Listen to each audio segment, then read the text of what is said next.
दोस्तों, मैं एक शिव चर्चा गीत प्रस्तुत करती हूँ। आप लोग ज़रूर सुनिएगा। अगर वीडियो अच्छा लगे तो लाइक और सब्सक्राइब जरूर करिएगा।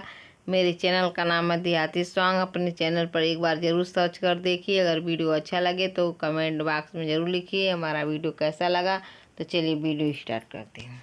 शिव गुरु हमें डकटरवा हो, तीन सूत्र है दवाई। शिव गुरु हमें डकटरवा हो, तीन सूत्र है दवाई।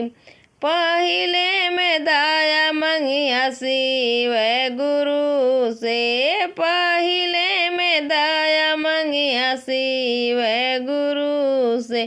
दीनवा ही सुखवा में कटी है हो, तीन सूत्र है दवाई। दीनवा ही सुखवा में कटी है हो, तीन सूत्र है दवाई।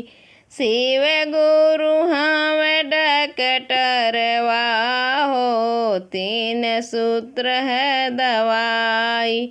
दूसरा में शिव गुरु के चर्चा करैया, दूसरा में शिव गुरु के चर्चा करैया।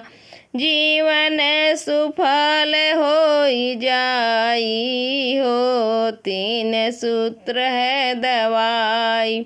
जीवन सुफल होई जाई हो, तीन सूत्र है दवाई। शिव गुरु हम डकटरवा हो, तीन सूत्र है दवाई। तीसरे में नामक सेवा करिहा परमवा, तीसरे में नामन करिहा परमवा।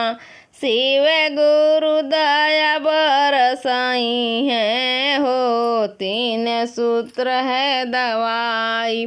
शिव गुरु दया बरसाई है हो, तीन सूत्र है दवाई। शिव गुरु हम डकटरवा हो, तीन सूत्र है दवाई।